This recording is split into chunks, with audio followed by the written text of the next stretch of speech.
This is the Clutch Picks Sports Betting Podcast, Week 15 NFL Picks. My name is Sheldon Alexander. I'm joined by the Scores lead betting analyst, Mr. Matt Russell. You know what? The vibes are high.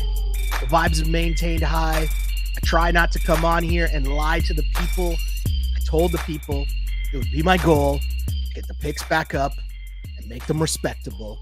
And you know what? We're coming off a 9-5-1 week in week 14, and I will take that. I'm going to take that. And I'm going to give you, I don't normally do this, but I'm going to give you a little preamble here because I got to give you a lot of credit here for one, because hey, as always, helpful with the picks, and I appreciate that. But the 9-5-1 record, 9-5-1 last week, bringing the season total 107, 96, and 5. We're climbing up. We're moving back up, right? Okay, that's a key. Mm-hmm. But of the 5 L's last week, the 5 L's, we're going to go through this. And I never really do this on the pod, but it's so comical to me, And I always try to keep it a buck. What I say on the pod, that's what the pick is, So the 5 L's, the Chiefs, I'll just say LOL, I'm pretty sure on the pod, I said, quote, at some point, the Chiefs receivers got to make a play, right? And your response, nope. No, they don't. They don't have to. Okay. Yeah. The Seahawks. I took the Seahawks at plus 10.5. No chance I take the Seahawks at plus 10.5 if Drew Lock's music is involved in this scenario at all. Okay, cool. But you take that, you move on, chalk it to the game, because obviously there's ways where it goes the other side, right? The Dolphins, minus 13, which looked good for the majority of the game until they decided to make Will Levis look like Tom Brady. Well, yeah, I mean, not the majority of the game. Okay, you know what I'm saying? The end of the game. Yeah, yes. The Eagles, which I'm going to be honest, I became a viewer of this pod, meaning you almost convinced me on the actual pod to change the pick to the Cowboys. Reason being, it was when you said, okay, cool. Your only reason for doing this is just because it's at 3.5, which I don't even think that's going to matter. Yeah. And the day was so good on Sunday that, you know what? I rewatched our conversation Sunday night before the game started. I rewatched it. Wow. And the day was already good. Money was flowing. Everything was feeling good. And I'm like, you know what here? I was already about to be on the Cowboys. I think Matt's right here. And on top of this, fantasy was coming down to I needed just Cowboy stuff to go. I was already invested in my big money pool where I needed the Cowboys kicker. I'm going against Jalen Hurts. Wow. I'm like, okay, we're sprinkling all over the place here on the Cowboys. Went to watch the game with my friend who is a big Cowboys fan. So it was just all the Cowboy money was just in charge. Mm-hmm. And I got to say, I became a viewer of the pod. Yeah. Where I watched it back and I was like, you know what? This is the move to make. And then the other L, I got to say, is the Bucs, where I said on the pod, I got no idea what's happening in that division. I don't got nothing. But you did pick the Bucs, if I'm not mistaken. Yeah. And then the best push ever. 3-0 Vikings Raiders. So I look at a 9-5-1 record, and this is what we talk about mostly on the pod. This is what I've learned mostly. The record is for advertising. The record is to get people in. But the hope is the people that actually rock with us and listen to the pod, you understand what we're talking about, game in, game out. That's more than just, the record that I put up. Because that was an electric weekend of football bets, football betting, money being made, and also just where you're placing your money. It was a lot of fun had by all. So I'm sorry that I just rambled for the very beginning of this pod, but I had to give credit where credit's due. I like being honest and straight up about what's going on with the picks. But thank you, my friend. Yeah, and thank you all for listening. It was a wild Sunday, and we talk about the idea of grading bets and picks and stuff, and obviously you're making some of these concessions to the idea that the record was probably better than 9-5-1. I wrote about the Seahawks being the play at plus 11 on Friday, as we talked about it on the show, and then it was oh yeah, Geno Smith has a groin injury. What? With all the quarterback nonsense over the course of the season, the one thing is, at least we've known there hasn't been a ton of surprise stuff. And we lived through the surprise stuff season with the COVID season, right? Yeah. Where it was like you couldn't make a bet early on in the week because as much as people say like it could go the other way, it could go, benefit you, et cetera, et cetera. It's like, yeah, but it just kind of doesn't, like just at least not in a 50-50 type of way, right? So like in theory, Brock Purdy could have had a groin injury come up after Friday's publish date, so to speak, right? And so then the line climbs and climbs and climbs and, immediately goes 13, 13 and a half, 14, 14 and a half. Apparently there was even some 15s and 15s and a half, come Sunday. And so when the Cowboys won that game, I said to my wife, I was like, I didn't lose a game today. I was like, what? Because we've talked about on the show that she's in her own ATS pick and pool through work, right? Which she won a second week, by the way, that I forgot to shout her out for. Let's go. Yeah, a couple of weeks ago. And so she's in second after winning it last year. She's in second place. So the point is, in all of this, I don't ask her, like, I don't tell her anything about making picks or anything like that. But I do ask her, like, she'll come downstairs like 4:30, 5 o'clock, and I'll be like, how'd you do today?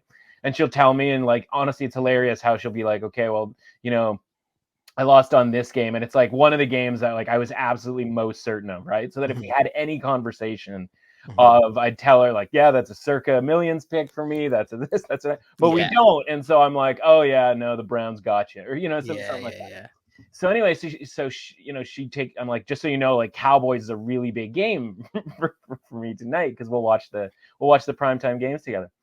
And sort of like you, where it's like I've been talking about this Eagles Cowboys comparison, the Eagles Cowboys matchup, and this game for like not just last week, like couple of weeks beforehand, right? And so it's like everybody's been forewarned about the Cowboys, and so we win that game, and she's like, oh yeah, I'm like a game back for the week, and blah blah blah, and she's like, how'd you do? And I was like, I just sort of like thought about it for a sec, and I was like, I did really well. I was still smarting, if you will, from the Rams not winning outright, which would have connected all 5 of the round money line parlay and been a full-on McDuck situation. Where we get to, jump into a silo of doubloons. And I just started thinking, I'm like, yeah, I didn't lose a game today. He's like, what? Like, none? And I was like, no, like I did not, because obviously the Seahawks ended up covering the closing number and bets that were able to get down essentially right after I published that.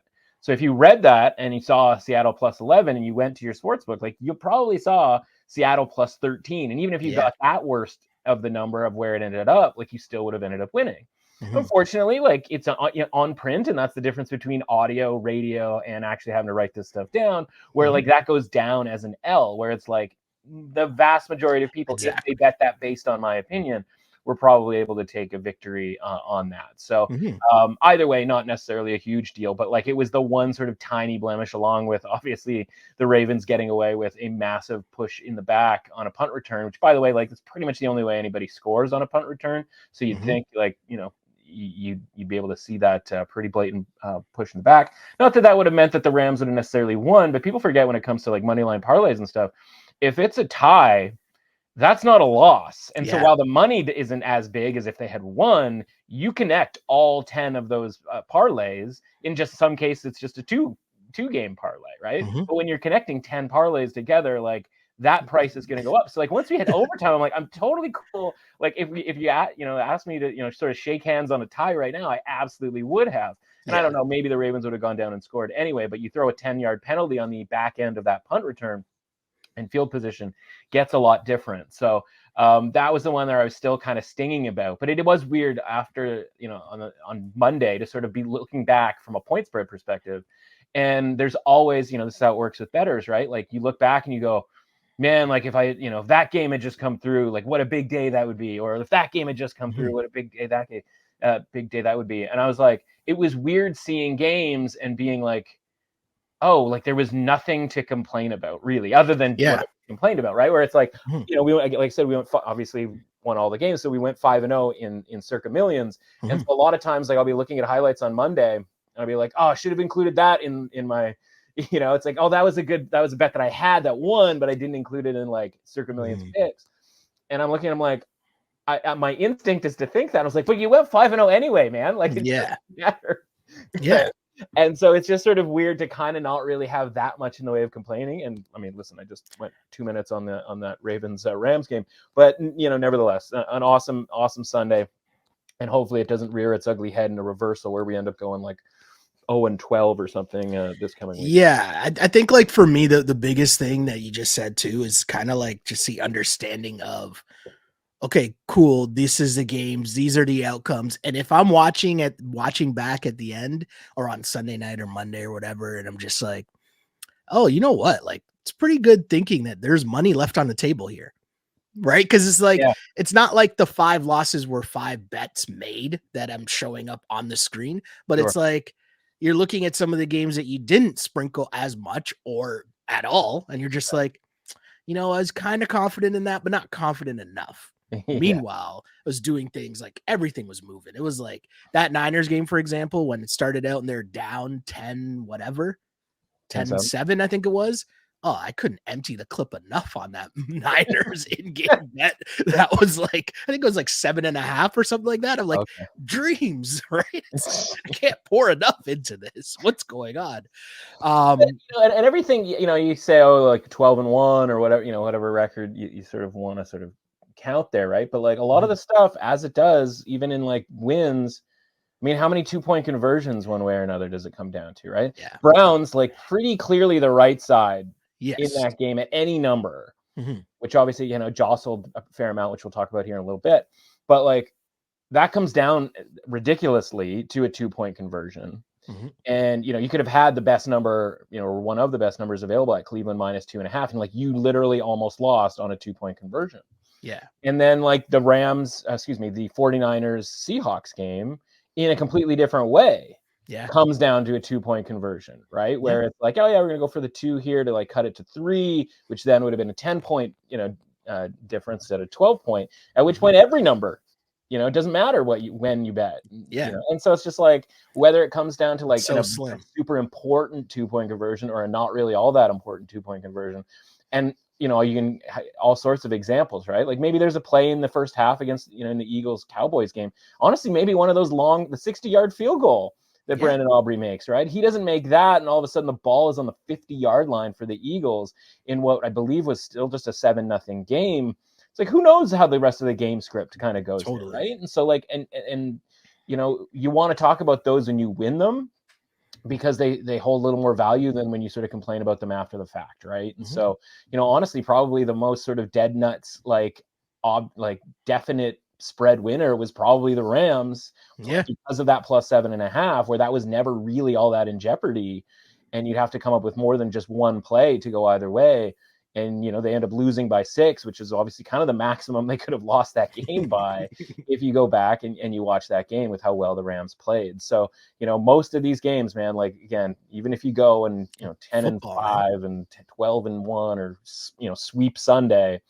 Yeah, like you said, man, it's football, and it's no different than the week before where we talked about some of those losses where it's like, I had +6 in the game, or +5, and the game ended 6-0. You're just like, I feel like that was the right bet, and it loses, and so it's no different than when you lose them and you win them. Like it's just coin flips over and over and over again, right? It's just 3.5 hours of roulette, just watching a ball bounce, and then it finally lands on one number or the other. And, sometimes it's red, sometimes it's black. Here we go. Thursday night football. We got the Chargers at the Raiders. Stick versus O'Connell. Don't you dare miss it. Total points combined from both of these teams last week, 7. Right. That's incredible, right? That's actually incredible. Now they're both on a short week. What are we doing here? I would like to know if Josh Jacobs is playing. I don't know. I have no idea, but give me the Raiders here at home, -3. I don't know what's going on here. We know that obviously Mr. Stick is in. Yeah. That just sounded weird. I know. And you're like, I'm going to power through. Like, what? I'm going to power through here. And we obviously know that he will, the near future, I guess he's the guy, as Justin Herbert's out for the season. Who knows how long their coach lasts? Maybe this is his last hurrah. But yeah, give me the Raiders here at home. I don't know what's going on in this game. I said last week's Thursday night game I wasn't really into, and it turned out to be all right. Oh, yeah. I don't know if the same thing can happen this week, but Raiders -3, man. You gotta explain that to me. Like, what makes you want to lay points here? Because I'm having a really hard time getting to this number for the Raiders. Like, I can't explain it at all. This is a team that was just +3 to the Vikings offense, which, basically didn't do anything against the Bears, went into a bye week, still running at the time a quarterback out there who they had no confidence in. Like, they basically told us after the previous game, like, Josh Dobbs isn't it. And they're like, I guess we'll still go with Josh Dobbs. And it's just like, yeah, that sounded confident. And the Raiders also had a bye week, right? So it was like, okay, you get more time and, all that stuff with your rookie quarterback. And yeah, the Vikings defense is pretty good, but like shutout good at home in no conditions whatsoever. Like what? And it's the thing that you and I talked about on the show last week where it was like, I didn't want anything to do with this game. Eventually I took the Raiders +3 for something very small. It was literally, I barely watched any of the game. Like I had it on the screen, but it was literally my fourth, and smallest screen. And, that's why it was so funny that it was a 3-0 push. Like there's just literally no better result for that game that could possibly happen. That would be a 3-0 than a 3-0 push. So I just look at this and I go, okay, like there's no way the Raiders rating moves up based off of anything that happened last week. So they have to still be rated as a team who is 3-point home underdogs to the Vikings. Yeah. Which there's only so far you can bump up the Vikings for having Justin Jefferson back when you have no confidence in your quarterback. And so and by the way, the Raiders were just coming off of 2 straight losses. So it's not like, oh yeah, well, that their rating was all that great. So the point is they're pretty bad rating. Mm-hmm. There's no reason for them to not have a pretty bad rating. Mm-hmm. And now the Chargers come in and they're now the 3-point underdog, which makes them essentially 6 points worse than the Vikings with Josh Dobbs. Like we all laugh at Easton Stick because I literally had one when I was a kid, but sniping goals, in Ontario hockey, but he's been on the roster for a long time, right? When you look at these quarterbacks that come in, right, and it's there's sort of 3 different categories in a way. There's sort of rookie, right? Like Aiden O'Connell, where it's rookie 4th rounder, where it was we weren't holding our breath for this guy to play, but we're like, oh yeah, he's on the roster. He played at blank school. I remember him, right? And sometimes it's Aiden O'Connell and sometimes it's Brock Purdy. And we just don't, you don't know how it's going to sort of work out. But by the way, coordination usually matters there, right? Coaching matters in those circumstances. And then you have washed up kind of veteran, oh, that dude, you're David Blouse, you're Tim Boyles, where everybody has to hit Google to be where do we find this? What's this guy's deal again? It's he didn't play for Clemson. Who is this guy? And it's oh, he's from whatever college. And he won the FCS Heisman, shout out to our guy, the secret agent man.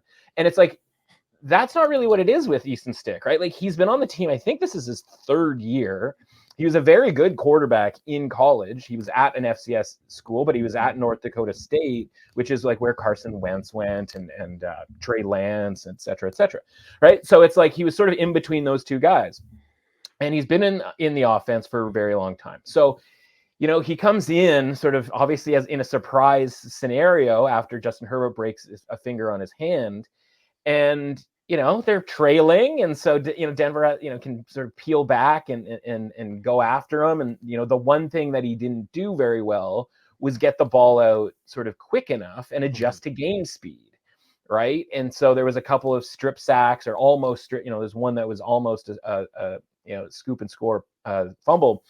And so that's a really tough spot for him. Now, short week, you'd rather this be a longer week, et cetera. But this isn't a scenario where this guy never plays. He plays in the preseason all the time because Justin Herbert doesn't. So he plays full games basically in the preseason each year for the last couple of years. So it's a guy who's been in the offense. Now, obviously, new offensive coordinator this year for the Chargers. So it's not a complete going all the way through with the same coordinator for the entire time that he's been on the Chargers. But he's been there for a really long time. Now, just the fact that Justin Herbert plays every game and is obviously a very good quarterback, you go, okay, there's going to be a downgrade here. But to get to the point where they are 3-point underdogs here, I look at it this way. We talk about teams' ratings, right? And their average rating. And I got into a point where I dropped the Chargers to basically a league average team. The type of team that will lose by 3 points to the Ravens at home, that will lose by 3 points to the Cowboys. And I realized the Ravens game, that was a 10-point game. But obviously that came down to a weird play at the end. But you can be in games with the Cowboys and the Ravens. You're just never going to win those games, right?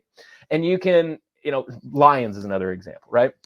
And you can also lose to kind of any team if you're not playing all that well. And so that's why we have a range. And so if the average for the Chargers is strictly like a 50-50 or 50 out of 100 average team, the range for that is sort of like 40 to 60. When they're playing great, when they're playing at their best, they can be a 60. They can knock off one of those better teams, or at least compete with one of those better teams. And when they're at a 40, it's like, those are the ones where it's like you're getting an upset, probably there, if the Chargers are favored. And so I kind of go, when it's a quarterback that I think I know what I'm going to get, in that it's something reliable as far as like his preparation and how well he knows the offense. He's not off the street like a Joe Flacco coming in out of nowhere, or a Tim Boyle who you look at his college stats and you're like, I don't think he was ever good, let alone good right now. This is a guy I think there's going to be some stability here. And so for that, I look at it and I go, okay, I'm going to go to the floor here and sort of estimate their rating to be about a 40 for this game. For them to be 3-point underdogs in this game, the rating for the Chargers would be 28.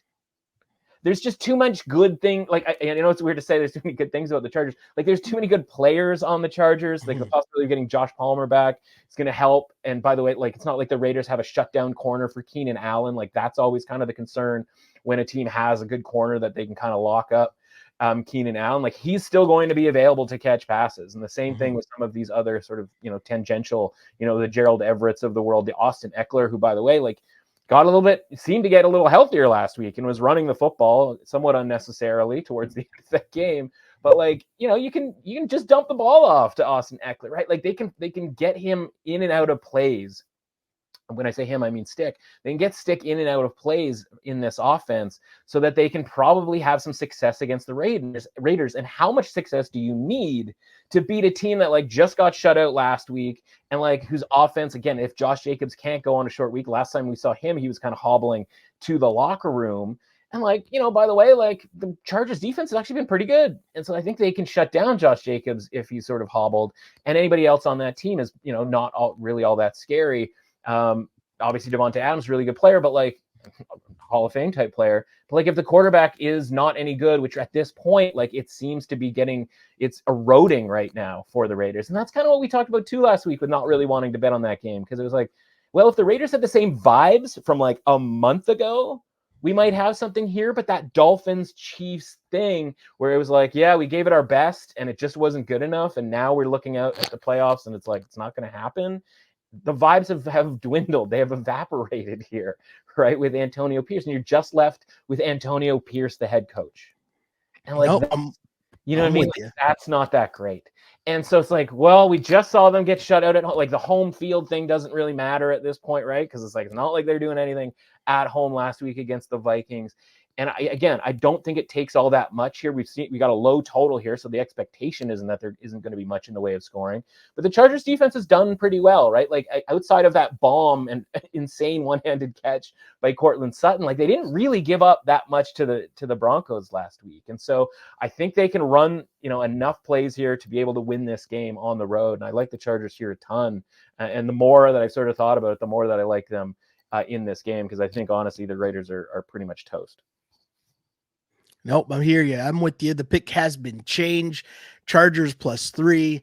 Simple math of 2 bad teams, 2 bad quarterbacks. Take the points. Let's go. And we're not moving here. We got 3 bad, by the way. That's sort of the fundamental thing, right? We're just not. It's possible. Yep. We're just not sure of it. Nope, I hear you.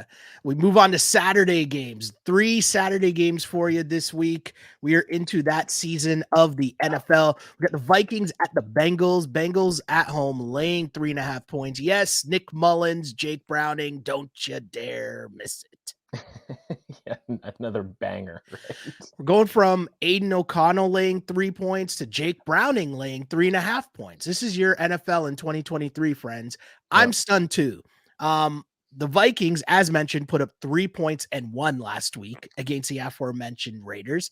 And I'm looking at this and I just wonder, can the Vikings score 14 in this game? I'm not sure. How many points can they put up in this game? I don't know what's going on here. I really don't. I got to be honest. We know you just mentioned how good the Vikings defense can be. I worry more about their offense. When I'm watching so far, Jake Browning, he seems serviceable, and I'm okay with that. Do I like laying 3.5 points with that? Not really, but I'm going to do it because Josh Dobbs almost killed Justin Jefferson last week, and their savior was Nick Mullins.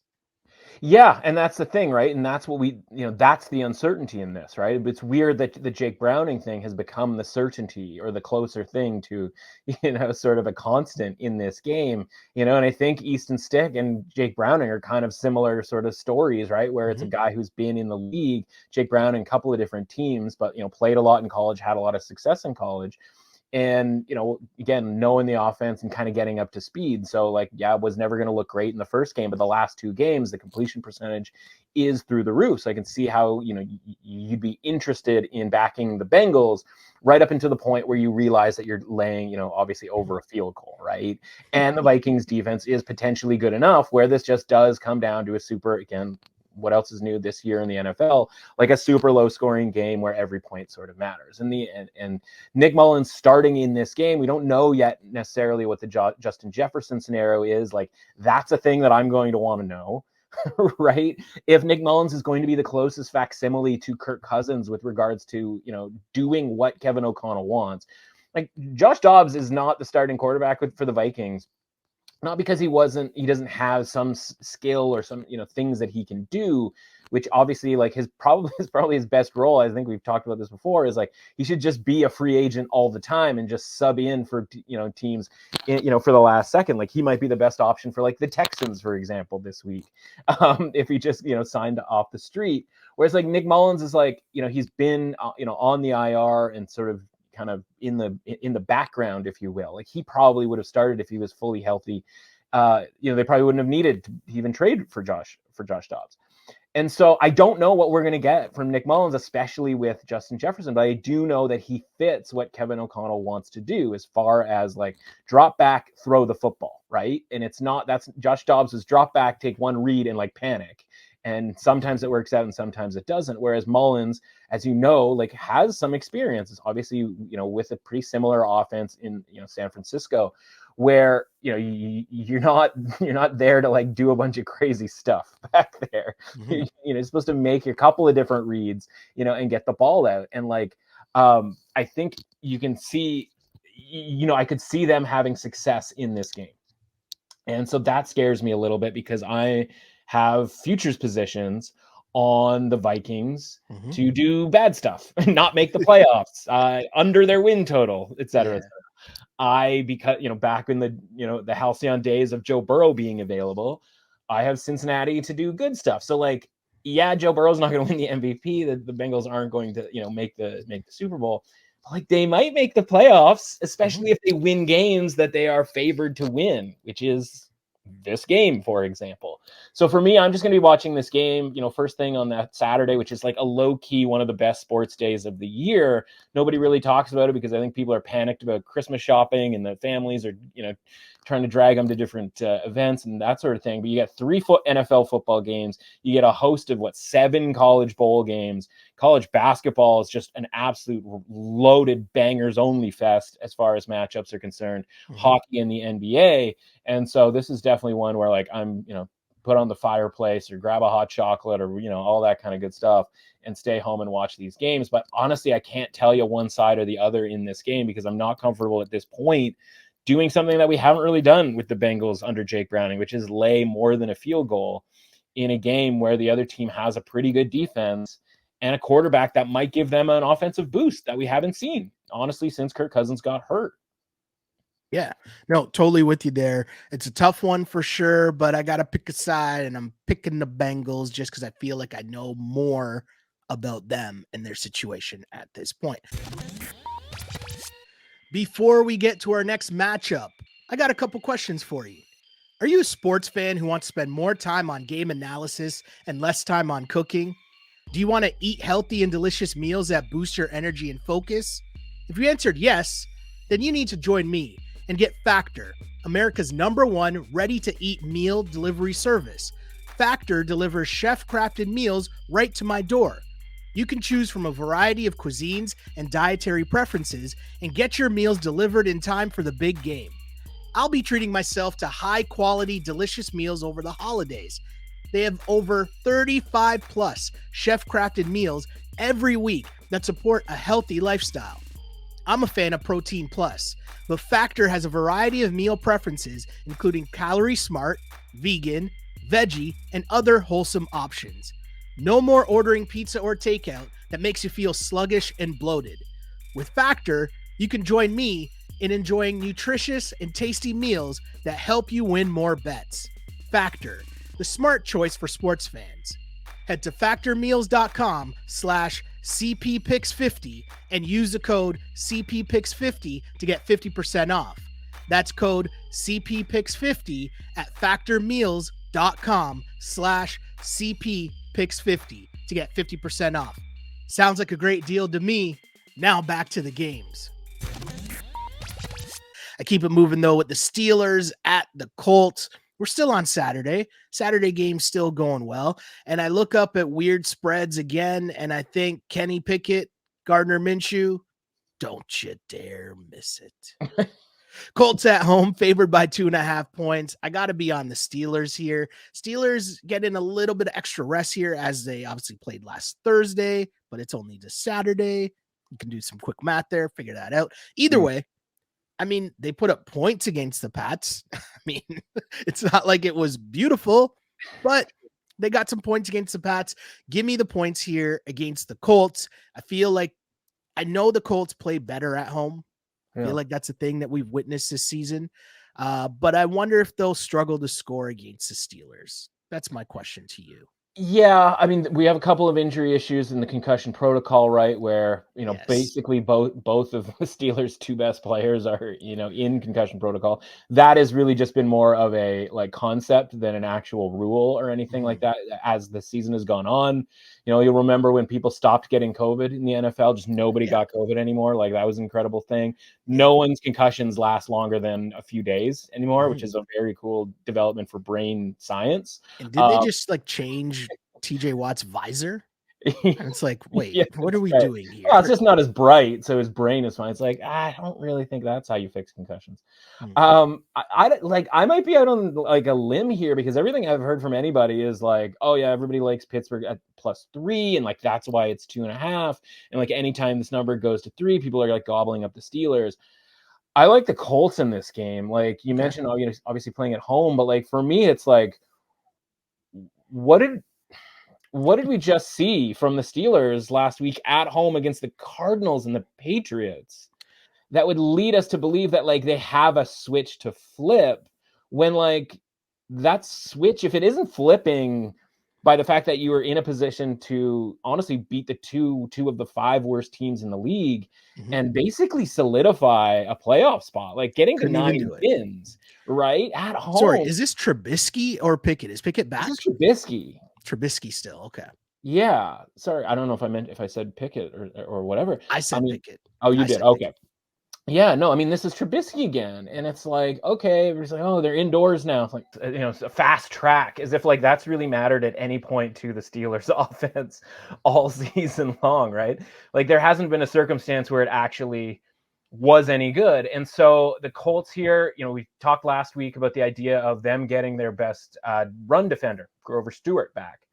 And it's debatable how well that worked out last week, but that's his first game back after, 6-game PED suspension. So I just look at this and I go, I think they're probably going to be better at stopping the run against the Steelers. And I don't trust Trubisky to do anything, essentially on the road. And it can be a pain to watch Gardner Minshew. And there's a scenario where, TJ Watt and company are turning him over and getting to him. But the Steelers defense just isn't that good and can be thrown on, which we have seen by, even Bailey Zappi finding the holes in that. And so if Minshew just plays within himself, which he's better at doing seemingly at home, I think the Colts win this game. And I think they do so, listen, we're not asking them to do much here, right? So just by a field goal, I think they win by, probably a little bit, bigger margin than that. The Colts getting it done. The Colts are, I know we joked around about it last week in terms of teams that I'm just wrong on the whole season. The Colts might be entering that realm where it's like, I don't know, whichever way I lean on them, it's always an adventure. We'll put it that way. Yeah. So yeah, looking forward to more of that for sure. Our third and final game on Saturday night, Broncos at the Lions. Who knew we'd be at a spot where Russell Wilson versus Jared Goff in 2023 is one of the better quarterback matchups we got. But hey, Christmas presents for all, apparently. I'm not even sure the last time the Lions played a good game. Meanwhile, they host the Red Hot Broncos, who have been rolling. And I mean, that's a sentence that I keep saying every single week, and yet they keep rolling. You pointed this out from weeks ago, been riding the Broncos for weeks and weeks and weeks, and now they're getting 5 points on the road in Detroit. Yeah. This seems weird to me. This seems like I'm being tricked somehow. Is there something that I'm missing here? Because it's weirdly in this like +5 range. If you're missing something, man, I'm missing something too, because this line opened around 4.5, got bet down to 3.5, and then pick service, subscription pick service that you would pay for to give you picks that is pretty prominent, released the Lions at minus 3.5, I think was the number, and we've gotten this thing up to 5, even some 5.5, and I'm just like again, what, as you mentioned, like what about the Lions would indicate that any of this is sort of like a good idea, because the defense has just been dreadful. And yeah, man, like I'm going to keep betting on the Broncos here. Right? Like, of course I'm going to. Yeah. And it's just like, I hate that, again, I don't, have a ton of vitriol when I watch these games, because I'm not a fan of one team or another team. And I'm like, take that, whatever teams, fans or whatever. I like, my opponent are, the people who think differently from a betting perspective, right? Like the people who are betting against the side that I'm on, even though like we've never met, we don't know each other. They are just a theory, right? They are a concept.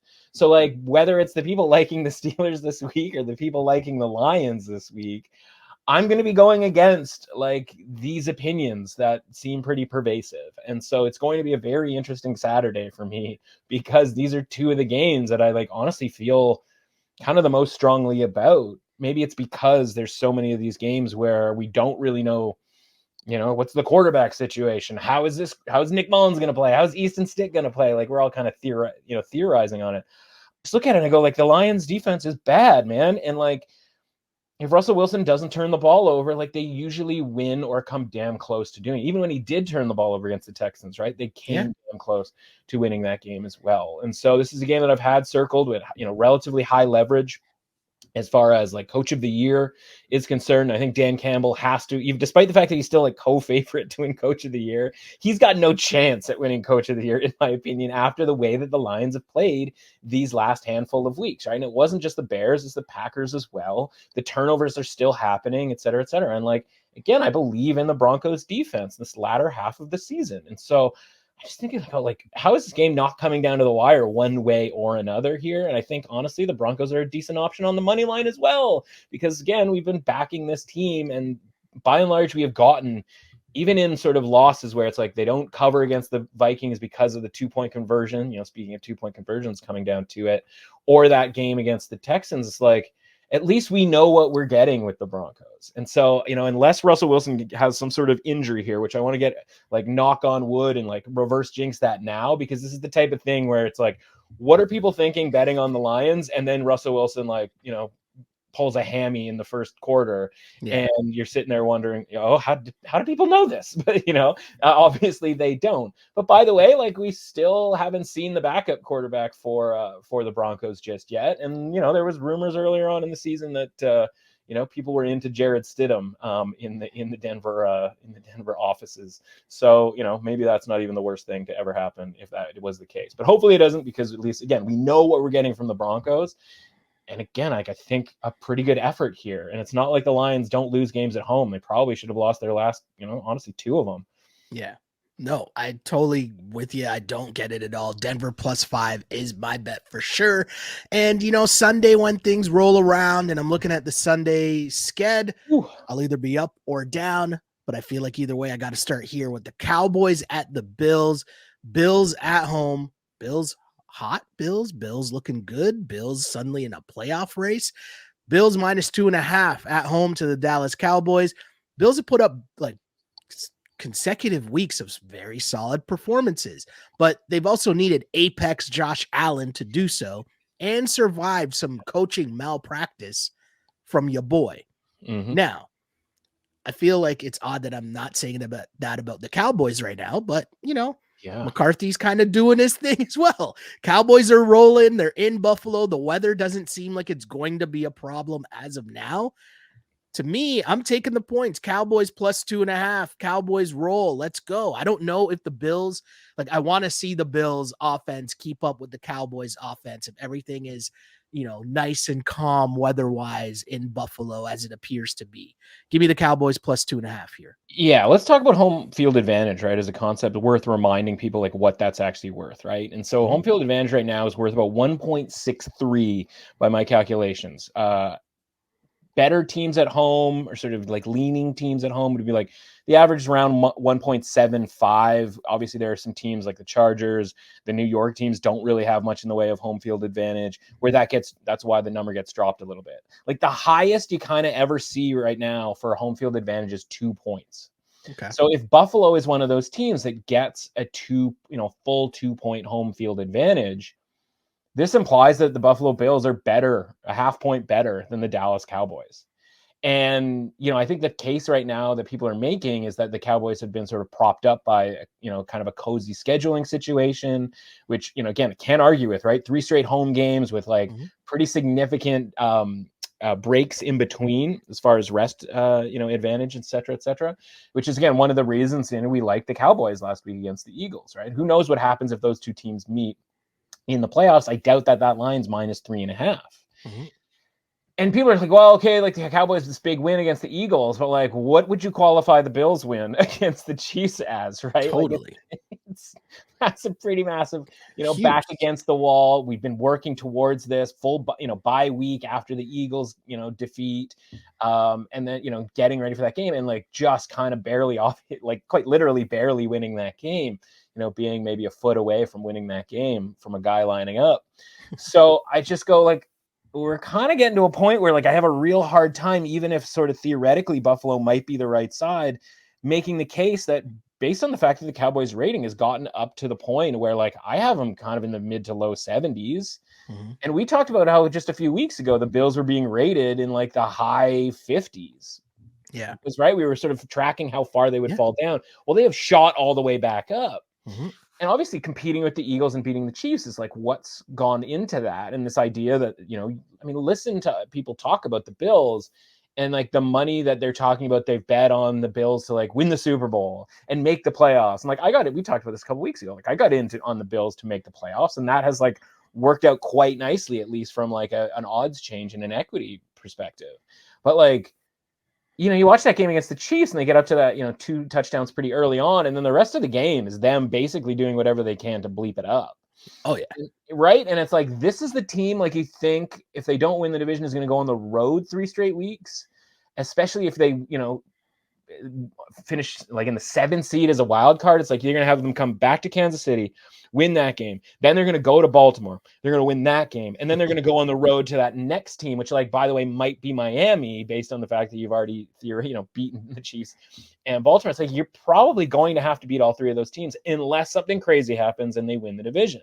Well, something crazy happened on Monday, and that was the Dolphins blowing that game to the Titans. And so now they're at least like, you can have the conversation about them winning this division.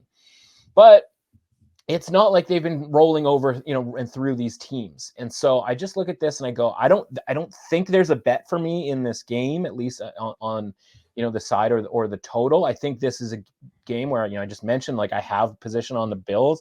we've literally mentioned in every podcast we've done all season, right? Even before the season, that I have positions on the Cowboys to succeed. These are two, like, of quote unquote my teams this season, all of a sudden, one of them all season long and one of them most recently because of the odds that have been available on them to do things, that I'm just going to sit back and be like, I don't really know who I want to win this game, right? Like, that's just kind of, it's like, okay, good for the Bills if they win, but kind of bad for, like, the Cowboys, because people are still trying to tell me that Brock Purdy's the MVP in the league, and, like, this might hurt Dak's cat, whatever. And it's like, this is one where, like, I just hope everybody has a good time. You know what I mean? Like, nobody gets hurt. Everybody scores, right? Like, Dak puts up 400 yards. I don't even know if he needs to win or lose. If he does something, if he plays a really, really good game, I think that the Cowboys are going to be up against it as far as winning the division anyway, because of the schedule that the Eagles have the rest of the way.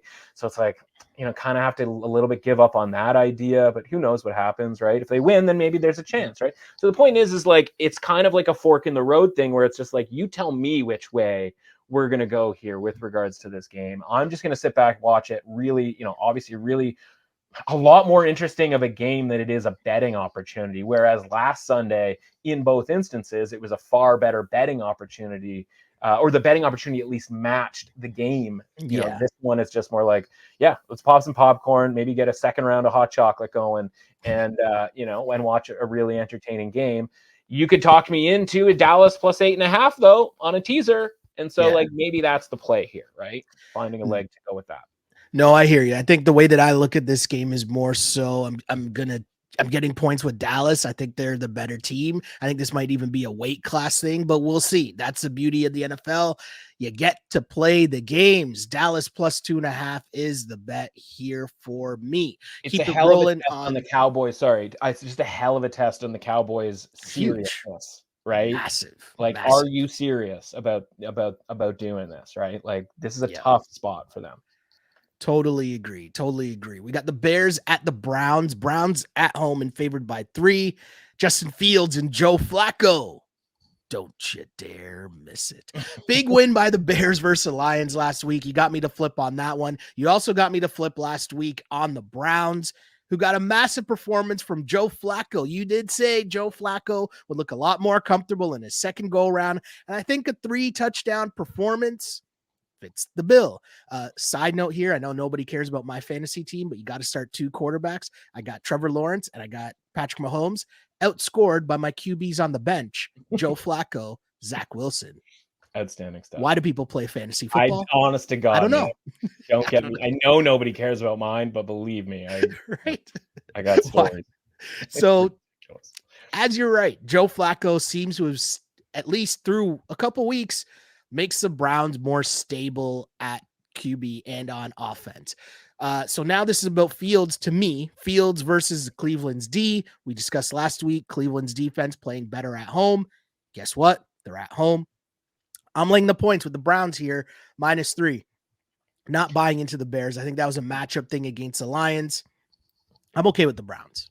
Yeah, I think you're right about that with regards to the Bears, right? Like, that, as much as, we won money off of them winning that game and all that sort of stuff, it did seem obviously, I shouldn't say obviously, but it did seem a little fluky, right? Where it's like you get the early touchdown on the DJ Moore reverse, and it's like, okay, cool play. Like, I don't know that that's replicable on a weekly basis. And then they get the 4th and 13, where it's, again, maybe week 1, you're going to catch somebody on this, but like week 14, we're catching people on the 4th, the 4th down, like, obviously not going to snap the ball.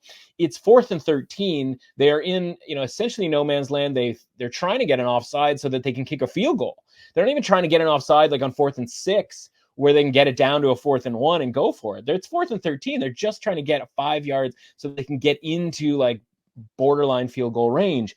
And, not only does Detroit jump offside, but it's free play. The cornerback, who's probably taken, the play off because he's like, well, they're clearly trying to get us to jump offside. No one's dumb enough to do this. Wait, what? We did? And then all of a sudden DJ Moore is like running by this dude who's got to be like, what, guys? Like, what? Why? And so they get a touchdown there too, and you're just like, okay. And like the defense, we've talked about the Bears defense being improved, but like, they were able to turn over Jared Goff. But part of the handicap in that game was like, that Jared Goff was going to turn the ball over and not play particularly well, right? And like that came to fruition.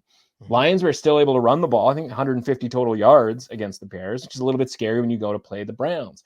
My hang up with the Browns right now is the injury report. Their offensive line is just absolutely in tatters. Every week they lose a new player or a starter on the offensive line. And defensively, like they didn't get Denzel Ward back. They expect maybe to get him probably back this week. But is that really all that relevant against a Bears team that doesn't necessarily throw the ball all that well? And, you also Grant Delpit's like getting pinned by Myles Garrett, who's already banged up and not particularly even that effective in that game, where I think he had like one tackle and I don't think he had a sack. And he's just like, the Jags get, start going up and down the field. And like, Joe Flacco was good. A lot of that stuff was just like really well drawn up plays, right? Where it was like wide open David Njoku, wide open David Bell, on kind of these like high leverage, short yardage type plays where you can, kind of sneak somebody behind the defense. And again, like, is that replicable? So all that is to say, it's like, I kind of feel like I got away, even though I think it was the right side. I think it was like, all right, we got our Cleveland minus the points at home against an inferior team bet down, we won it, and let's kind of like just walk away from it in the same way that we got our Bears underdogs, win outright, and like let's just kind of walk away from that. And when those two things are combined, like I just kind of want to walk away from this game. Nope, I totally hear you, totally get it. It's a tough one for sure. And looking at where this is, there's more kind of flip-flop matchups that I don't really know where the money should lie. But we'll discuss it anyways, because we got the Bucs at the Packers. Packers at home and favored by 3.5 points. Baker Mayfield, Jordan Love. Don't you dare miss it. This is where the Bucs suck me in, though. Okay, because the Bucs, as mentioned last week, I don't know what to make of them, but Baker's out here making plays. Baker's not to be stopped. He's forcing his way into the end zone, and the Bucs get a good win. They get a good win versus a Packers team on a short week who just lost to Tommy DeVito, which we'll get to. And I know it's not really Tommy DeVito. There's more to what happened. It wasn't him. It's not like he threw for 5 touchdowns or whatever. Yo. It was his agent. That could be a whole other pod all on its own. But yeah, I look at this one and it's like, I can't lay 3.5 points with the Packers. I feel like that's a tough spot to be in. I have trouble laying 3.5 points with the Packers. So I guess that's how I end up on the Bucs plus 3.5, because it's a team that I don't know. The Bucs, I mentioned last week, it's a team that I can't figure them out. I can't figure out when Mike Evans is going to be running free, wide open, and actually catching passes, or when Baker's going to be making moves and getting touchdowns. But I'm hoping that is this week, as I am on them plus 3.5. Yeah. So this is another one. Well, there's a couple of things here, right? This is another scenario where I can say another because I don't know if we've had one of these, but like Chicago, Cleveland, for example, right? Like I have under Cleveland, under Chicago win totals. I have a bunch of, say Bengals, other teams in the AFC to make the playoffs, the Bills, et cetera, right? I've never had one future bet, pro or con, on the Browns. And so those two teams, I would love them to both lose. That's not allowed when you play each other. In this case too, I would love both teams to win. That is not what's allowed based on the rules and regulations of the NFL, right? Because what about a tie? How does a tie do for you? No, I'm joking. Oh, no, that's actually a really good point. Like, it kind of, like in the NFC South, if you based on the records of these teams, which are all under 500, if I'm not mistaken, a tie is better than being under 500, right? Like that is an improvement, right? If you're getting half a point, so to speak, in the standings, when you're usually, your average accumulation is less than half a point. That's actually a pro. So this is all injury report for me. This is, the Packers, it's easy to sort of look at it and be like, oh, they lost to the Giants. Like they probably could have, should have, would have won that game in a couple of different ways. But, no Christian Watson in that game, no Jair Alexander in that game, which, not, again, when there isn't a sort of high level receiver on the other team, that's not going to be that big of a deal. But when you just mentioned like trying to figure out what you're going to get from Mike Evans, a healthy Jair Alexander being on the other side to like guard him is a thing, right? Like at this time last week, we weren't sure whether the Falcons were going to have their top corner. And he ends up playing, and he ends up locking up Evans like pretty well in that game. And you're like, well, I thought this guy wasn't even going to play. And then all of a sudden he's like, awesome. So it's like if Alexander was just sitting out that game because it was the Giants, it's like, oh, I don't really need him. Like we're going to need him for, down the stretch and, that sort of thing. And he's fully healthy, then that tips the scales for me to Green Bay. If Christian Watson plays, we talked about it, the offense might not be that great because, listen, Christian Watson is a guy who can make contested catches, and he did so against the Chiefs. They didn't have him. Guess what? Like the contested catches didn't get made right up until the point where Malik Heath, our guy at 10-1 for an anytime touchdown, actually made a contested catch after not making a contested catch. So the point is like if those guys get back and healthy, all seemingly kind of a day-to-day type situation, and this line, which is sort of creeping down towards 3, if we kind of time it here where Green Bay -3 is the bet and we get healthier here. I think Quay Walker, another guy who I don't believe played on Monday. I know they had obviously a handful of guys who were questionable. Some played, some didn't, beyond those two pretty key elements in Watson and Jair Alexander. And by the way, Aaron Jones, right, was like a maybe. And listen, Aaron Jones is a maybe every week. So again, who knows? The point is, as of Wednesday morning, when we're talking about this right now, like we don't know anything about the next 3 practice days for the Green Bay Packers. So listen, I can, I totally understand the idea of like getting Bucs plus 3.5 now, because like, this could feel like a close type of game. That being said, again, like I am so down on the Falcons. I have been all year. So like, I'm not going to be that impressed by a win on the road against the Falcons. When, by the way, I don't think the Buccaneers had 300 yards of offense in that game, right? I don't really like look in the box. I watched that game, obviously. I look at the box score and like I still don't really understand how the Bucs won that game, because it wasn't even like there was a ton of turnovers necessarily for the Falcons either, which you could normally pinpoint that sort of thing to them. So yeah, I like, again, that's wishy-washy. This is not as sort of convicted as some of these other scenarios. It's more just like I need to take a wait and see approach when it comes to the injury report for both teams. You haven't even mentioned the idea of the Buccaneers and how they, are pretty banged up defensively in and out of the lineup with some of their veteran guys, which again, not all that surprising for an older team. But yeah, I can't have a side just yet in this game, but I'd be leaning to the Packers with full health or close to full health. No, I got you. Makes a lot of sense. We got the Texans, who are 2.5-point favorites on the road in Tennessee. This could be Davis Mills, Will Levis. Don't you dare miss it. I don't know if CJ Stroud is back. We mentioned concussion protocol earlier in the pod. Obviously, again, we're filming this earlier on in the week, so you'll have to stay tuned to find out the updates there. But big comeback win for the Titans. Will Levis leading the charge. These two teams have yet to play this season, which is kind of weird. And yeah, I'm assuming that this will, matter more on who's playing. Like, obviously, that's a huge boost if CJ Stroud is in. But I will say, Davis Mills, familiar with his work. It's not like he's trash. Like, I think that he could be serviceable in a spot start if need be. So I'm looking at this and saying I'm going to take Houston, and hey, if CJ Stroud's able to play, maybe that number goes up and I'm sitting in a nice spot here. So you are so rattled by the CJ Stroud injury, concussion, is he in, is he out situation. You got the wrong team favored here, my friend. It's Titans -2.5. Even better. Hold on a second here. Wait, what? Which is funny because I was waiting, I hadn't looked down at the screen, and I was waiting for you to say, like, is this a CJ Stroud in or out number? Yeah. Because essentially what you have on the brain here by having Houston -2.5 is what the number probably, sort of coulda, shoulda, would have been, right? Yeah. And so based on, downgrading them because they've had injuries, they obviously lost that game to the Jets, downgrading a little bit, we've talked about how the Texans rating, like just pushing the ceiling all season long and being like, maybe okay, if we think before the season, this team could be anywhere from like a 25 to a 45. And then by halfway through the season, they're at 45, 46, 40, 50. You know what I mean? It's like, okay, like maybe they're that high, but I also don't believe that. So I'm going to bet against them, whether it's against the Jets, obviously the Broncos one didn't work out, but I still think we're on the right side there, et cetera, et cetera.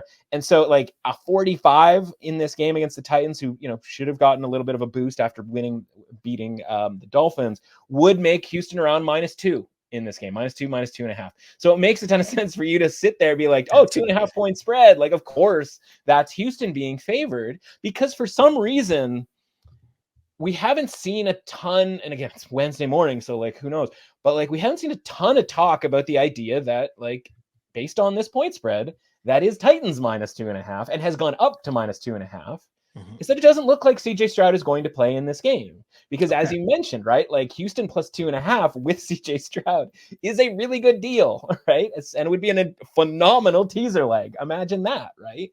But that's the problem here is like you're now betting on concussion protocol, right? And it's like, I don't know what concussion protocol even means anymore at this point, because it used to be you get a concussion, you're missing the next week, especially when you're lying on the ground, kind of doing like the close to Tua, Tua's fingers or hands that they were talking, that we surrender hands or whatever it was called. So point is here is like, okay, well, what's the rating for the Texans here? And is that appropriate for whoever the backup might be? And you mentioned Davis Mills because he was the guy who came in for CJ Stroud. But does your the bit that you're doing with these quarterback matchups, does it get more interesting or less interesting if it's Case Keenum? Woo! Yo, listen, I might be riding with Case Keenum then. I'm not mad at Case Keenum. Right? Like I kind of start. I don't hate that either, right? Problem is with Houston, right? We mentioned obviously the offensive line injuries that have cropped up in the last couple of weeks, and now the receiver injuries are getting out of control, right? Tank Dell, Nico Collins getting hurt this past week, and you can you watch that game, and it's in a deluge against the Jets, who already have a good defense, right? Like again, betting on the Jets last week was like a lot less about Zach Wilson. It was honestly, it was a bit about Zach Wilson. We talked about the idea that he was actually an upgrade over Tim Boyle, and as bad as it looks, it's not Tim Boyle bad, but like that was a bet on the Jets defense. This Texans team, like, it's not, they could probably get something done against the Titans defense. So I kind of am with you, right? Where it's like, you can bet this at plus 2.5. Maybe if you wait and you get a 3 here, I think you definitely get a 3 if CJ Stroud is announced as out, maybe even better than that, maybe even a 3.5. Like who knows where it goes. But just know that right now, the Texans have gone from that kind of high 40s rating area to like a high 20s rating area. So it feels a lot like the Chargers, right? Isn't this the same scenario where it's like all of a sudden the Titans or the Raiders are 3-point favorites? And you're like, geez, how do we get here? And it's like, well, the Texans are playing their backup quarterback. And it's like, Case Keenum, like we know actually is pretty decent, and Davis Mills is touch and go from time to time. He has his moments. He has quite literally had his moments, yes, in history. So it's just like, if you're comfortable paying a price on the Texans where they're being rated that low, which is like probably a good idea, right? We want to buy low. That's literally what buy low means.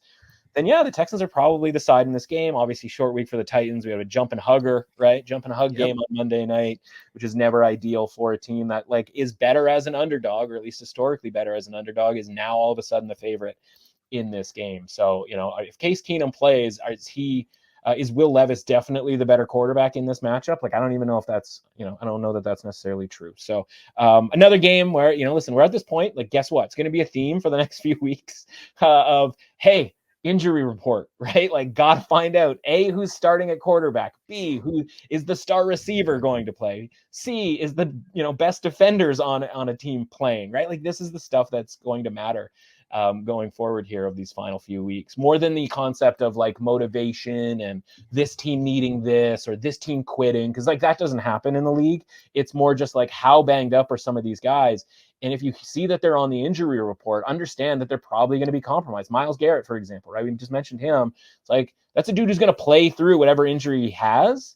But if he's not going to be like defensive player of the year level Myles Garrett, I don't really want to be like assuming, I don't want to be paying prices that have me paying for that level of defense. Same thing here with the Texans or the Titans, right? Like if CJ Stroud plays and he's got he's lingering brain injury, I don't really want that either. But it's a lot easier to sort of take at plus 2.5, plus 3 than it is if this line goes back to the line that you thought it was in the first place at minus 2.5.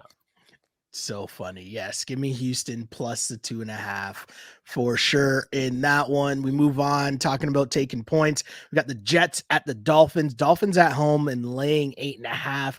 I'm going to be riding with the Jets here, I think, at the plus 8.5. And it's just a lot of points for me. Sure. The Dolphins are a weird flex for sure.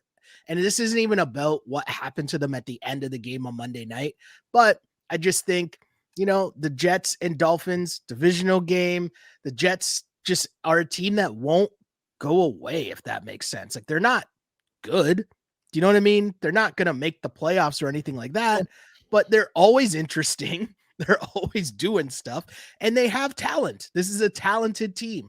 They came up big last week after a slow start on the offensive side of things in the first half. Zach Wilson balling in the second half, and here we are. I mean, I look at it and I think I got to take the points here at 8.5. Yeah, this is a tricky one for me because I looked at it on Monday before the game and it was 12. Ooh. And it was like, damn it, man, like the Jets. But I'm like, how greedy do you feel, right? Yeah. And you go, okay, well, I think the Dolphins are going to, hammer the Titans. And honestly, if half the team doesn't get injured in the first quarter, like maybe they do, right? Like certainly, whether it was the screen pass, pick six interception from Levis at 7 to make it 7-0, or if Tua didn't fumble the ball and they'd scored, sort of organically right before that and made it 7-0. Like at 7-0, at 7-0, you're feeling really good about the Dolphins. Then it's Tyreek Hill gets injured. Jalen Waddle isn't feeling all that great. Mostert was in and out, kind of, potentially banged up, though he ended up having a nice game, obviously with those 2 touchdowns late, speaking of like fantasy football stuff. So, ding. But none of those guys are necessarily out. They did lose their center, which is like, as much as we're going to be talking about Tyreek Hill and whether he's going to play or not play, speaking of, is the star receiver going to play? Like, that's who I was referencing, along with Justin Jefferson. Like, imagine, we're week 15 and it's like, I don't know if Justin Jefferson or Tyreek Hill are going to play. And it's not just like, oh, they're not, and we get to decide what to do after that, or they are, and we get to decide what to do about it. It's like, we don't know at this point. So like, that sucks because again, I can't like scramble to like bet the Jets at plus 8.5 when I know, again, this is a better sort of mentality, that 12 was there for the taking. And the only definitive injury that we have is the center, which is one of the biggest, like, underrated positions to have an injury in NFL and football in general, right? So, like, I would want to sort of fade the Dolphins on the idea that, like, maybe all these guys are healthy, or I shouldn't say healthy, all these guys play. But, again, the Dolphins who lost Jalen Phillips a couple of weeks ago defensively and are now without their center, that's sort of some hidden value there if this number was ever to creep back up to double digits. So if I'm going to play the Jets here, it's going to be a wait, see if they can get like a decent injury report. The Dolphins can get a decent injury report and then play on the Jets. This certainly at 8.5 is just not something I'm looking to get in on. The reverse, how much do you really like the Jets with Zach Wilson based on that game? That the first half was played in a downpour, and then they got things going a little bit in the second half offensively, and it was all not smoke and mirrors by any stretch of the imagination, but it was like, it's Zach Wilson, so you're always kind of amazed when something good actually happens for the Jets offense. Is that going to be something that can be carried over in a sort of sunshine matchup, in Miami? So if the number happens to go down, where we're talking like -7, I would be interested in the Dolphins at that number. And like, obviously the only way that number kind of comes down to that point is like maybe if Tyreek Hill doesn't play. But I think conceptually there are things that the Dolphins can do if they know that Tyreek Hill isn't going to play. Like, they are deep enough at the skill positions, running back, etc., and have a good enough offensive scheme to scheme some of these other guys open that it's not going to be as easy, but we're also not asking them to win by 2 touchdowns, right? If we're asking to win by like a push off of a touchdown or win by just barely more than a touchdown against the Jets team that like has had some good success defensively the last couple of weeks against the Falcons and a banged up Texans team, both at home. Like, if that's going to create some value here, dropping this number, then I'm going to be on the Dolphins. And so that's kind of the line that I'm looking at here. This number is that in-between number. If we get Dolphins -7, I'm going to bet on the Dolphins. If we're going to get the Jets +10, I'm going to bet on the Jets. Nope, I totally got you. Interesting one for sure, and a reminder too to keep track of the social medias, to keep up to date with some of the updates and as things might change. We head to the Chiefs at the Patriots. Chiefs on the road, laying 9.5 points. No, I'm joking. Patrick Mahomes, I will be tuning in to watch Patrick Mahomes, regardless of who he's playing against. To me, I mean, I know I'm laying 9.5 points with the Chiefs, and that's a tough spot because it's 9.5 points. That's a lot. The Chiefs haven't covered many spreads, much less big spreads. They can't cover small spreads. I get that. I'm looking at this line and hoping this is a bounce back week for the Chiefs. If you're going to like lock in as one of those receivers on their team and just not lose the game for Mahomes, maybe this might be a week that you do that against the Patriots, who knows what the Patriots jam is right now? Rumors of Belichick. Is he done at the end of the year? Who knows? Kind of sounds like he is. Yeah. Just weird stuff going on there. Whereas the Chiefs, I feel like this might be a Patty Mahomes FU week. And let's go Chiefs at under 10. I'm comfortable with that. At 10 or more, you got me hitting pause a little bit. But at this point, 9.5, I'll lay that with the Chiefs. Yeah, so I look at it this a couple of different ways. One, it's funny that like those rumors are starting to become reports, right? So that's a little bit different. I don't know that necessarily affects the team because, like, in theory, this internal sort of strife, if you will, has existed for the last like month or so. And they went and they beat the Steelers, but how did they beat the Steelers, right? It's like, well, a lot of checkdowns to Ezekiel Elliott, where it's like, again, another reason why like I'm not stoked about the Steelers, where it's like, man, you can't figure out Zeke checkdowns to like defend this. Like, come on, like this is basic B stuff here. So, okay, are they going to be able to score that way? And then like, yeah, Bailey Zappi hits the tight end, Hunter Henry a couple of times. One just past the fingers of a Steelers defender. And it's like, are these things replicable against like a good team with, by the way, a good defense? Because that's what the Chiefs still have. Like, as much as we talk about the Mahomes and the receivers and all that sort of thing, right?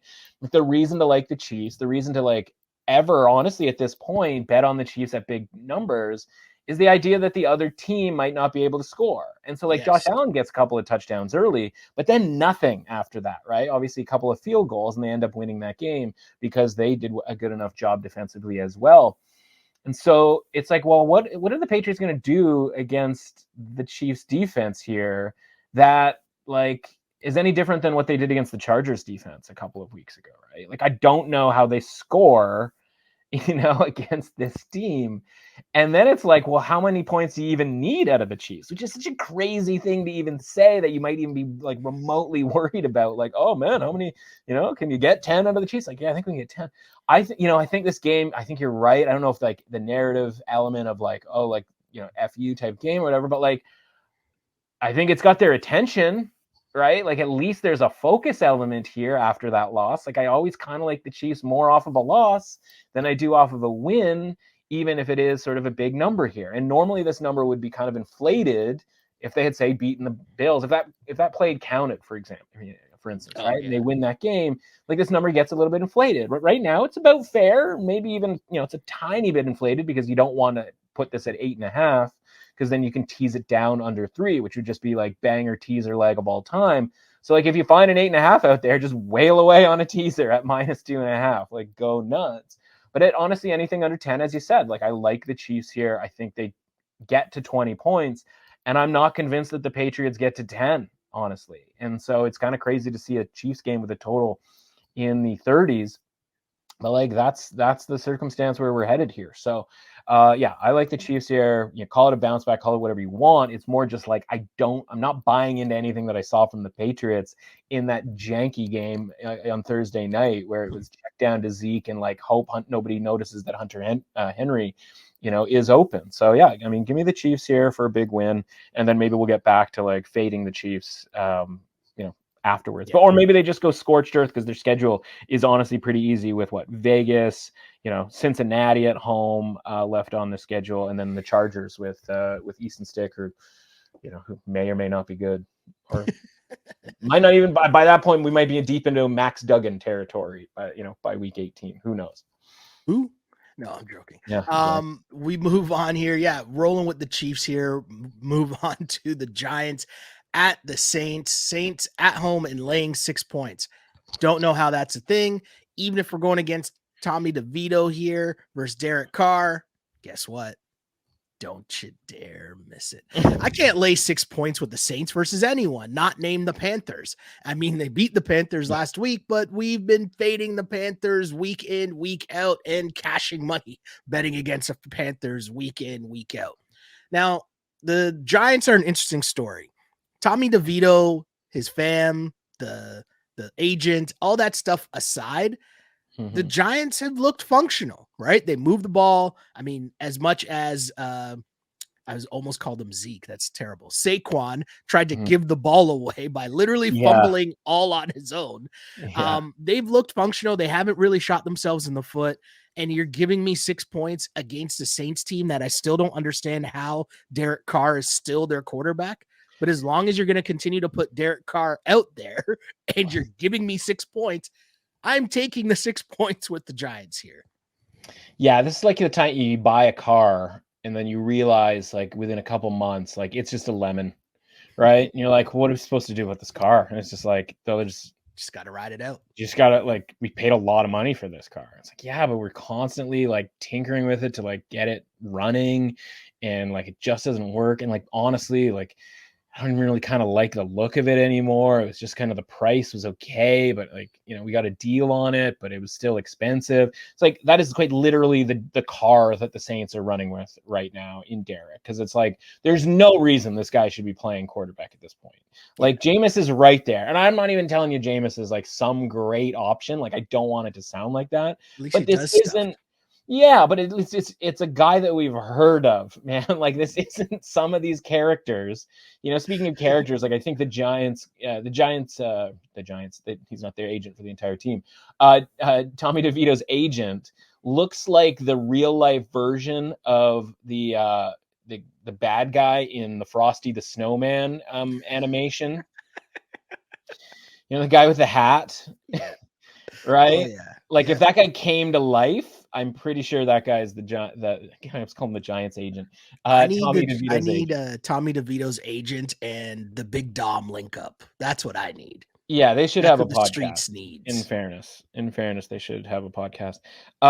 Anyway, so yeah, I mean, it's like you said it, right? Like, what the Saints automatic, like, first ballot box score fraudulent Hall of Fame for last week's game, where, like, they barely cracked 200 yards and win by 1 billion points against Carolina, who at this point, like, we'll get to Carolina, like, you know, just got to be wondering, like, what do we got to do here?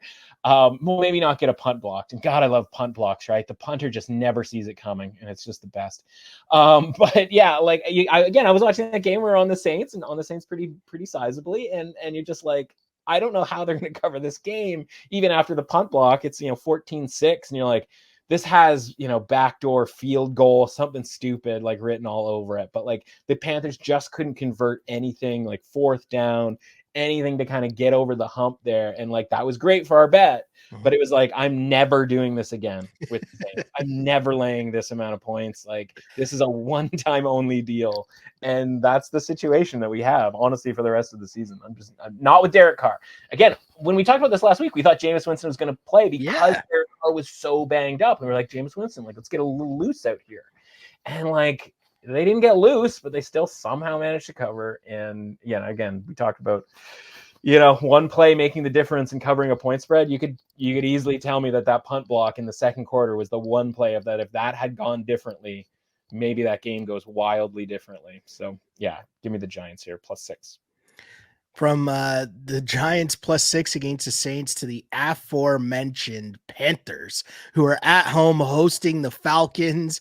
Falcons, it's so funny seeing this because I wrote Falcons -3, and, like, where would I be laying 3 points with the Falcons? Not many places, right. But in Carolina. Location, yeah. Right? Totally. Here we are. Yeah. Falcons and Desmond Ridder, who I will say he was making some plays last week. I will say he was making. That's what he does. He sort of makes plays. But I don't want to spend too much time on this here. I'm taking the Falcons -3. And hey, if anyone's out there willing to take the Panthers +3 at home, I understand. I get it, but I won't be there with you. No, listen. I understand. I'm doing it, man. And I low-key love it. I kind of do. Like, yes, let's go. I kind of love it, like in a creepy, weird way, right? That's Like, okay. That's okay. yeah, like, yeah. I think Carolina, this is when, we talked about this. We Win called number 2.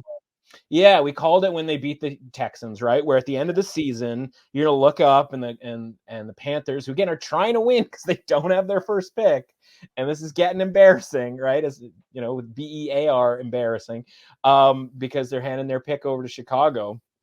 And it's just like they're trying, man. They're trying so hard. The defense is really good, and it's getting healthier and healthier. And it's one thing getting guys back for a first game back, and trying to like get up to literally like mid-season speed.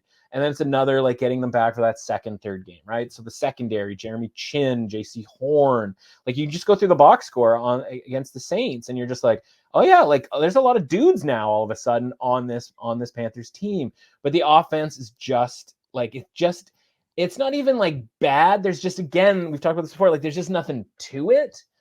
And so they actually run the ball pretty good on the road, right? And Miles Sanders like breaks off a big run, and he's got 70 yards on like 10 carries. I forgot that guy existed. And Chuba, and yeah, I think his family did too. And Chuba Hubbard's got 83 yards or whatever it is, on the ground. And you're like, and even Bryce Young's getting a little loose, taking off with the ball these days. And I kind of just look at that and I go like, the win is coming here. And so there's going to be a point after the season where you're like, man, the Panthers won 3 games, and it's literally going to be like week 18 janky bowl against Tampa Bay, like when they're both eliminated. Like hopefully Tampa Bay's not eliminated, but like you see my point. It'll be some sketchy end of the season game. And then like, you'd be like, oh yeah, they won at home against the Falcons. You'd be like, yeah, I mean, totally. Like, okay, why would I be surprised by that? And that Texans game that we talked about, where it was like, Texans end up having a better record, may even make the playoffs, hell, might even win the division if things go a little bit better here from a health perspective for them. But, like there's a reasonable possibility. It's just, they will beat 2 teams that didn't make the playoffs, or 3 teams that didn't make the playoffs, and like that was it. And I just think this is one of those games for Carolina. I think they win this game outright. The defense is good enough. You mentioned Ritter, right? Like he does kind of make some plays, but like, again, like I don't know what's going on with the Buccaneers half the time. So like, yeah, okay, there's some, he didn't fumble at the pylon. Like that's really the difference between. And it's funny, like the game he fumbled on the pylon 100 times, like they won that game, and the game that he didn't fumble at the pylon is the one that they did win, or that they didn't win.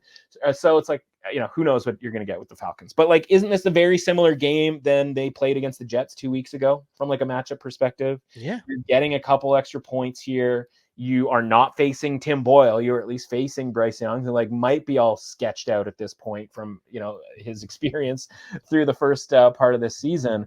But yeah, I like Carolina in this game. I think they're going to win this game, and I think +3 is kind of just kind of gravy when it comes to like who are the Falcons blowing out on the road. Like as you mentioned, right? Like when are they ever getting when are you ever having to give -3 on the road with the Falcons?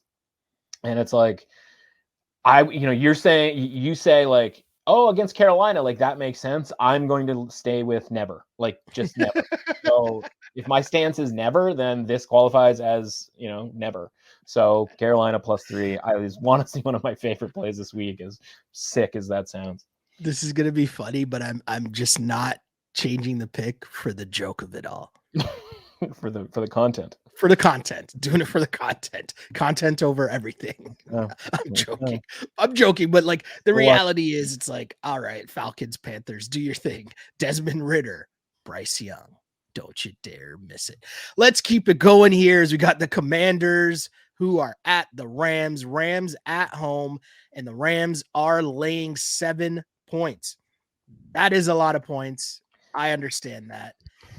The Commanders are also coming off a bye. Heading into said bye, the Commanders were playing horribly.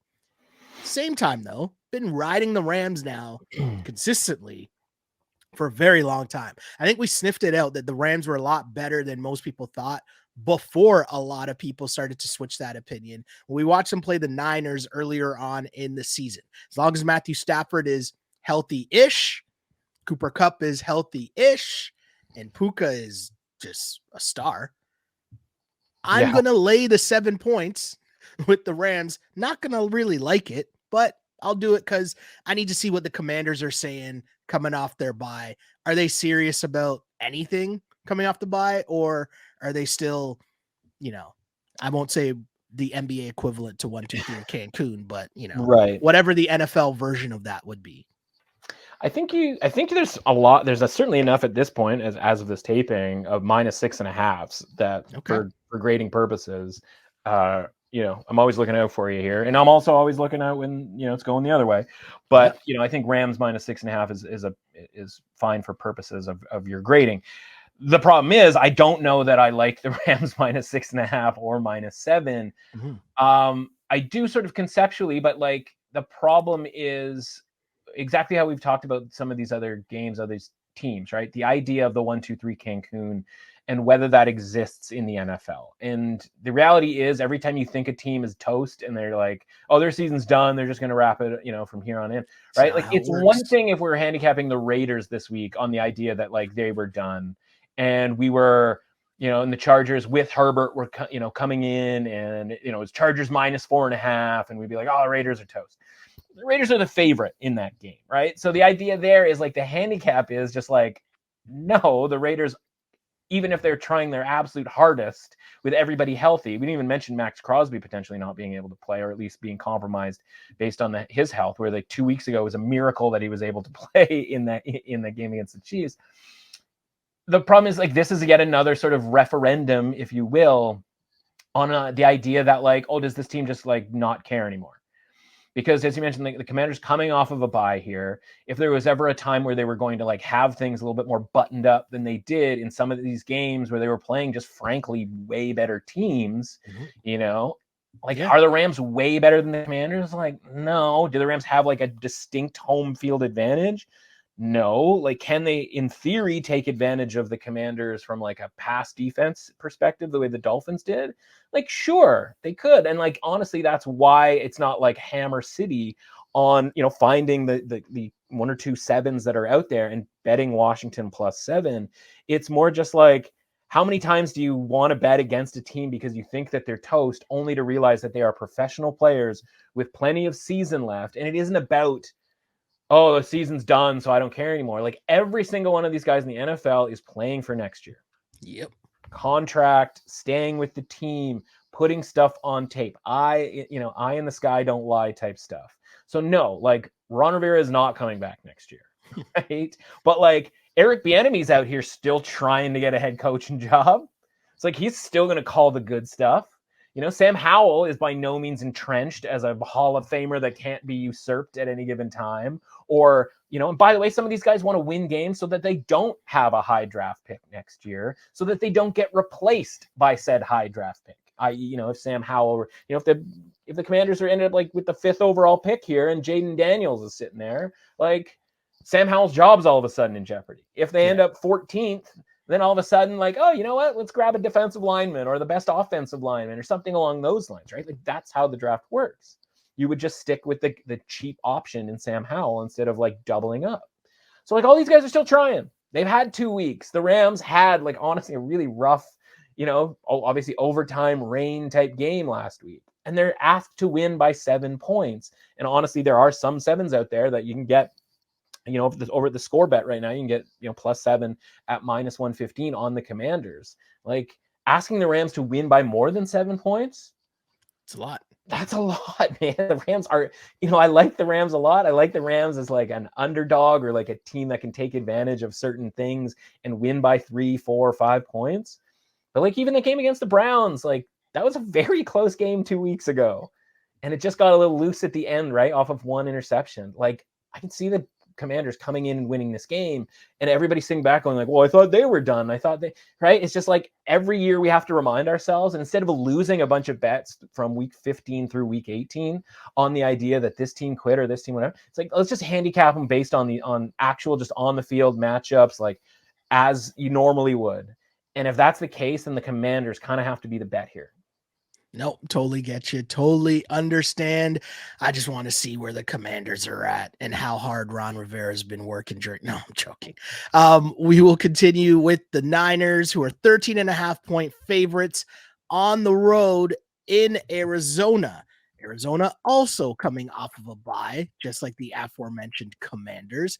I am on Arizona here plus 13.5. The reason being, talking double-digit spreads, I'm always going to start here and then try to talk my way out of it. And I'm struggling to do so because, again, if you're the Niners, you're looking at this game and you're thinking, do we really need to bring out our A plays in this? We can win by 10 and be cool and be all right. You get Christian McCaffrey is some more touchdowns. Debo's been cooking the last few weeks. Maybe this week's the Kittle plays, who knows? But either way, Cardinals plus 13.5 is where I'm starting here. What say you, my friend? Yeah, I mean, great. Let's go against the 49ers, like currently rated as like a historically good team. Same sort of thing last week where, listen, I don't know. If Geno Smith plays in that game, do, the Seahawks lose by 10? I don't know. Like maybe, right? Yeah. Like, who knows? Is there really any difference between Drew Lock and Geno Smith? Again, who knows? That being said, right, like the 49ers are never really in doubt with that win. As you mentioned, right, they were down 3 points and the live line was 7.5. Yeah. Right? And I was happily to sit there. Yeah, and you were gleefully betting on it, right? And it's just like, yeah, man, like, but that's the point. Like the prices are just all just nutty on the 49ers, right? And this is a rematch of a game earlier this season that came down essentially to the last drive for, potential cover for the Cardinals. And Zach Ertz drops like the world's easiest pass. And the Cardinals don't end up covering that game. But like, you see all these games, Buccaneers, Seahawks last week, like that game, the previous matchup against the Cardinals, where it's like the end of the game, like it's a wrap, right? Like no one on San Francisco's like worried about the game, and then somebody's coming down the pike here just to like throw in another touchdown. And the Cardinals and Kyler Murray like qualify as one of those teams that is like capable of just coming up with the janky, right? Like Ravens Cardinals from a couple of weeks ago. That wasn't even a Kyler Murray game, right? Like, is that still Josh Dobbs era? Yeah, I think that was still Joshy D. Maybe even the Tune Man. The Tune Man just came in once and got murdered on the spot. Got tuned all the way up. So yeah, like this again. I can't even get to 13.5. Like the number I have to go for the 49ers rating is just so high that like it's just an auto fade, which sucks to put the 49ers in that sentence, but like that's just where it's at, where it's like, are they an 87 out of 100? Okay, fine, like just take my money, because the Cardinals just literally had their bye week, won a game on the road. Yeah. Right? It's like, what are we supposed to not like about the Cardinals relative to their rating, which is like still super low in the low 30s? Like that's how we get to a 13.5 home underdog, who again, like showed some scrap against Baltimore, was in this circumstance against the Cowboys and won the game, again, pre-Kyler Murray. So it's just like, yeah, I think you just do have to bet on the Cardinals here. There was some 14s early on, and those went away very quickly. So somebody out there saw 14, was like, well, that just can't be. So now we're still sitting at 13.5. Like, I don't know that we're ever going to get to 14 unless Kyler Murray has a groin injury on Friday and we get, who's left, right? Josh Dobbs isn't coming back. We might be back in Toontown. So yeah, this sucks, but this is the Cardinals, and this is the bets that I think you kind of got to make. I mean, you don't have to love it. You don't have to bet it big, but like, this is the quote unquote right side, if you will, from just a power rating perspective, and honestly where the Cardinals are right now, which is not the worst team in the league.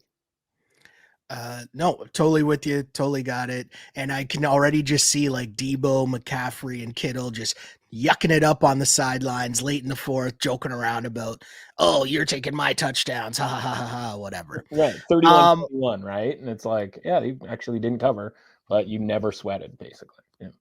Yeah, right. Just another matchup. Niners doing their thing. Sunday Night Football, pretty solid matchup here. We got the Ravens as 3.5-point favorites in Jacksonville. Trevor Lawrence played on his messed up ankle. I was watching intently the pregame shows as I needed to know, should I start or sit Trevor Lawrence? And I'm like studying. I'm like, oh, he's moving all right on that ankle. Looks all right. Okay, let's go. Yeah, he struggled versus the Browns defense. 3 interceptions. I think 3. Yeah, pretty sure it was 3 interceptions. Now it goes up against the Ravens D. Lamar and company seem to be just catching such breaks to like win games that they probably should be crapping away. Right. But either way, 3.5 points is a lot for me to lay for them on the road. I'm going to take the Jags. And the most interesting part of this to me is, again, a fantasy angle that nobody cares about. But I'm going against Lamar Jackson, and I have Zay Flowers and Ridley. Okay. And I don't know who I should be starting here at receiver. Is it Ridley because I have Trevor Lawrence, or is it Zay because I'm going against Lamar Jackson? This is why fantasy is the best. I mean, let us know how that goes, man. I mean, just keep us posted. Hold on. Don't you dare miss it. Sheldon, some other guy, fake teams, bunch of players, injuries. Don't you dare miss it. Lots of money on the line. Yeah, lots of money line on just absolute coin flips. Because we're idiots, right? Give me the Jags here plus 3.5. In all seriousness here, I just think, home dogs in this scenario. I'd have to think the Ravens are like lights out, and I don't know if I think that at this stage. Yeah, for me, it's actually a little bit more about the Jaguars because, again, I kind of just done with trying to figure out the Ravens. Like, obviously, we were on the right side with the Rams last week. You and I talked about how, looking back at every game, it seemed like the opposite team that should have covered. And sometimes I was in, for the Ravens. Sometimes I was against the Ravens. Now, last week, obviously, sure enough, after we have that conversation, the right team covered the entire way. But, of course, the game ended in, like, the, again, wackiest way kind of imaginable with regards to that punt return that shouldn't have counted. But to me, this is more about the Jags, right? So the interesting thing about that market, as all that stuff was happening last week, right, where it was like, line opens, or sort of the projected line for that game before the Lawrence injury on Monday night was Jags -3 on the road against Cleveland. And it's like, okay, give me all of that if we could here. And then he gets hurt, and it's like, okay, well, that's gone. And then it creeps up as the week goes on because it's like, yeah, he's got a high ankle sprain. He's not going to play. The line creeps up to Cleveland -3 and 3.5. Oh, right, especially in contests, and so a lot of people were like, well, give me the plus 3.5, especially if it seems like Trevor Lawrence is saying that he's going to play. Then, as you're, intently watching him warm up for fantasy purposes, the line comes through 3 or down to 3, then through 3, down to 2.5, 2, maybe even some 1.5, depending on the book, depending on the time. And then everybody kind of comes in on the Browns again.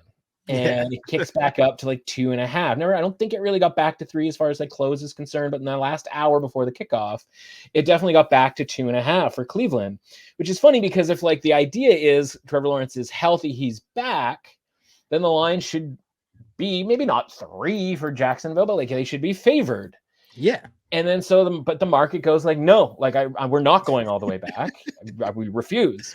Yeah. And so in theory, you'd be like, oh, there's value on the Jags. And listen, they almost covered 3. They almost covered 2.5 and all that sort of thing. We mentioned that a couple of different times.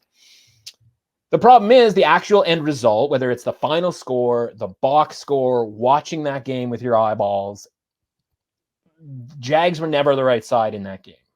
So even if you end up sort of covering that number off of that 2-point conversion, like it's hard for me to sort of listen to an argument that the Jags were the right side and this game was mispriced. And so if that game isn't mispriced, I have to take the Jags rating for that game somewhat on face value. And if nothing changes, i.e. Trevor Lawrence still plays, he still doesn't have a his starting left tackle or his backup left tackle.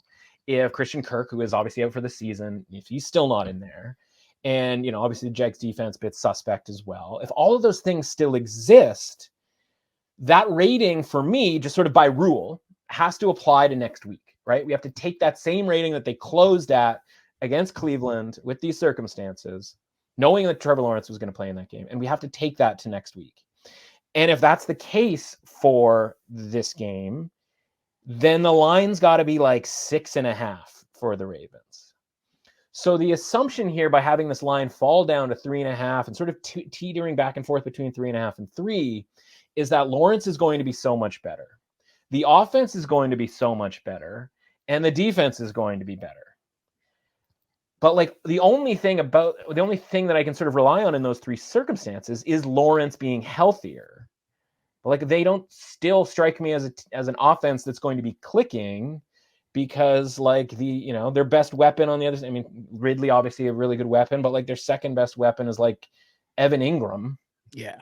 It's like, speaking of fantasy football, like imagine him going off last week in that matchup, right? Like against Cleveland on the road, Evan Ingram, 1,000,000 points. Not that again, I'm bitter about fantasy football. So, I just look at it and I go like, okay. And so like, what do we not like about the Ravens from last week? I mean, Kyle Hamilton might not play in this game. That's a pretty big issue. They obviously were overrated a little bit because they, were 7.5 point favorites and never came close to covering that number. So we have to factor that in as well. So again, I think this number is still a little bit low, even if it's not necessarily 6.5. Like the line probably could be 5, 4.5, based on this, sort of the how you would apply some of what the results have been from these last 2 games to new ratings for these teams. But it's not. It's 3.5. So like I can't bet the Jags until I see that they're with their current roster outperforming, or at least getting back to the rating that they were at. By the way, the rating that they were at when they went into that Bengals game had them 10-point favorites against the Bengals. Like that rating was probably too high. Of course. Right? So we're never going to get back to that. So again, like there's just like, how are we finding a way here where the Jags are underrated, which is the thing I need to bet an underdog, right? I need to think that they're underrated. And there's just nothing here that tells me that this line should be like 2.5, which is what I would sort of want to be, taking the 3 points here, or the 3.5 and laying the, minus 120 that I think you have to lay to get the Jags plus 3.5. So for me, this is going to be Ravens or nothing. It's not going to be like Ravens love it, like in the contest, here we go. It's more just like, I don't see how we're down this low. Like, and by the way, the last time we saw the Jags play like a really good team, San Francisco 49ers at home, absolute beat down, city. So like might be beat down city again. Yeah, definitely. I mean, we've seen this like hit or miss Jags team for sure throughout the last couple years, for sure. We wrap things up on week 14, week 15? 15. Wow. Jeez, getting behind here. We got the Eagles on Monday night. Eagles in Seattle taking on the Seahawks. Pretty solid Monday night football game. I'm not mad at this at all. Eagles finally getting some extra days rest, playing on a Monday. We don't have to hear about the Eagles going against teams that have more rest than them. But I will say this. Eagles, after a run of massive games against the Cowboys, Chiefs, Bills, Niners, and Cowboys again, the Seahawks aren't quite those teams. Not sure if we're seeing Drew Lock or not, but laying 4 points on the road is still a tough ask for me at this point. I need to see the Eagles kind of have a bounce back game. Maybe the Seahawks are primed for that, but I feel like going into Seattle on a Monday night, that's a tough ask for them. Like this tough run that the Eagles are on is still pretty tough. It's not as tough, but it's still pretty tough. So for that reason, give me Seattle plus the 4 points here. I don't really like it, but at the same time, I'm going to take the points just because I think the Eagles are in a tough spot here. Yeah, I agree with you. It's funny, right? Because you go through that gauntlet, and I said the same thing earlier this week. It's like, and actually the schedule doesn't really get all that much better, right? You obviously mentioned the rest element sort of tightening back up. But like they're still pretty banged up, right? Reed Blankenship goes out of that game, right? And if you're looking again, assuming Geno Smith comes back, and again, it's an extra day for him. He was going through pregame warm-up, so it's not like he's laid up somewhere before that 49ers game. You give him another 8 days and all the rehab stuff that you can do. I think the assumption is that he comes back and he's able to play in this game. And if that assumption is the case, then we need to go back to the Seahawks rating with Geno Smith and not their Drew Lock rating. Yes. And the Drew Lock rating had that number, as we mentioned, against San Francisco, go from 10.5, 11 to like 15.5. So if the question is there a difference between Drew Lock and Geno Smith? The market certainly thought so. You watch the game and he made the nice throw. DK catches that first touchdown, then they score again later on. You go, okay, like maybe Geno Smith would have done that exact same thing. Who knows? Like they would have had this exact same production. We don't know. But like, again, the market told us that there's a pretty significant difference because when it was announced that Drew Lock was playing, people were just waylaying into the 49ers. Now, it ended up being a mistake because that, they didn't cover the 12.5, 13, 13.5, 14, 14.5, 15, all those numbers that sort of like rocketed through. But the point is like, okay, maybe it's not a 5-point difference or 4-point difference. Maybe it's a point difference, something like that. And I don't mean like rating point. I mean like actual physical point on the field. So we got to kick the Seahawks, I think, back to where they were essentially when they played the Cowboys or sort of coming off of when they played the Cowboys, right? Based on their offensive output against the Cowboys. So if we do that and we don't really have any reason at this point to bump the Eagles back up or not keep taking them down, because again, like if they lose by a touchdown against the Cowboys, okay, cool. Like you can chalk that up to rest or whatever. Like getting blown out by the 49ers, getting blown out by the Cowboys, like these are signs of of trouble. And so it's like you're going to get blown out in both those games. Then you're going to go on the road to a team that's still in the mix, still has some belief in a relatively tough place. We talked about home field advantage. Like I still think that Seattle is like a 2-point, home field advantage type place. And you're going to cover better than 4. Like I just, again, you mentioned with a couple of different teams, it's like, yeah, I'm going to need to see it before I believe it. Yeah. And so that's, definitely. So yeah, I think Seattle has a chance to win the game. Seattle a little bit banged up defensively as well. We'll see how that sort of shakes down, but I don't know that the impact players necessarily on Seattle that might not play are ones that are enough to like get me off of the idea that Seattle can be competitive and this game could go down to the wire, and it's, Pete Carroll's an underdog, right? Like you drag some of these games by his conservative decision-making into, closer games than maybe they should be. And honestly, I think the Seattle Seahawks have a chance to win this game outright. Let's go. Monday night will be super interesting. And of course, once we find out if Geno is in or not, where can some of the places be where we might be able to find out said information from you, my friend? Yeah, well, everything as far as, best bets and whatnot are concerned, I try to retweet through @MRusAuthentic. That's the Twitter handle. And of course, the app is The Score.